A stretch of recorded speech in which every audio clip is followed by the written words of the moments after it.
Tembakan di Beirut menewaskan sedikitnya 5 orang Syiah Lebanon, saat pengunjuk rasa yang digawangi Hizbullah berdemo menuntut pencopotan hakim yang menyelidiki ledakan pelabuhan Beirut tahun lalu. Penembakan ini menandai beberapa perselisihan terburuk di Lebanon dalam beberapa tahun, dan menyoroti krisis atas penyelidikan ledakan Agustus 2020, yang merusak upaya pemerintah untuk mengatasi salah satu krisis ekonomi paling buruk dalam sejarah. Stasiun televisi lokal menyiarkan cuplikan peluru yang memantul dari gedung dan orang-orang yang berlarian mencari perlindungan. Salah satu yang tewas adalah seorang perempuan yang terkena peluru saat berada di rumahnya, kata sumber militer, menambahkan bahwa semua yang tewas sejauh ini adalah Syiah. Di sekolah terdekat, para guru menginstruksikan anak-anak untuk berbaring telungkup di tanah dengan tangan di atas kepala, kata seorang saksi mata kepada Reuters. Tentara mengatakan tembakan telah menargetkan pengunjuk rasa saat mereka melewati lingkaran lalu lintas Tyeoune, yang terletak di daerah yang memisahkan lingkungan Kristen dan Syiah. Hizbullah dan sekutunya, Gerakan Amal Syiah, mengatakan kelompok-kelompok itu telah menembaki para pengunjuk rasa dari atap rumah, membidik kepala mereka dalam serangan yang mereka katakan bertujuan untuk menyeret Lebanon ke dalam konflik.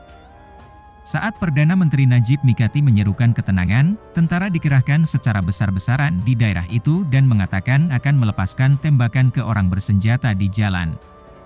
Penembakan dimulai dari lingkungan Kristen Ain El Remaneh sebelum berubah menjadi baku tembak, kata sumber militer. TV Al-Manar Hizbullah mengatakan, 2 orang yang meninggal dan sejumlah yang terluka telah dibawa ke sebuah rumah sakit di pinggiran selatan Syiah. Letusan tembakan terdengar selama berjam-jam, bersama dengan beberapa ledakan yang tampaknya merupakan granat berpeluncur roket yang ditembakkan ke udara, kata saksi mata kepada Reuters.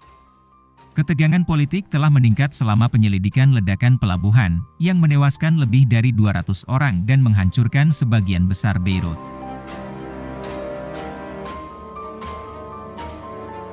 Hizbullah, sebuah kelompok bersenjata berat yang didukung oleh Iran, telah menyerukan agar Hakim Tarek Bitar dipecat, menuduhnya bias. Kebuntuan atas penyelidikannya mengalihkan perhatian pemerintah yang baru dibentuk dari menangani krisis ekonomi yang semakin dalam. Hakim telah berusaha menanyai sejumlah politisi senior dan pejabat keamanan, termasuk sekutu Hizbullah, yang dicurigai melakukan kelalaian yang menyebabkan ledakan pelabuhan, yang disebabkan oleh amonium nitrat dalam jumlah besar. Semua telah membantah melakukan kesalahan. Meskipun tidak ada anggotanya yang menjadi sasaran penyelidikan, Hizbullah yang didukung menuduh Bitar melakukan penyelidikan politis yang hanya terfokus pada orang-orang tertentu. Ini termasuk beberapa sekutu terdekat Hizbullah, di antaranya tokoh senior di Gerakan Amal Syiah yang menduduki jabatan menteri. Pengadilan sebelumnya pada 14 Oktober menolak pengaduan hukum terhadap Bitar. Dokumen menunjukkan, memungkinkan dia untuk melanjutkan penyelidikannya.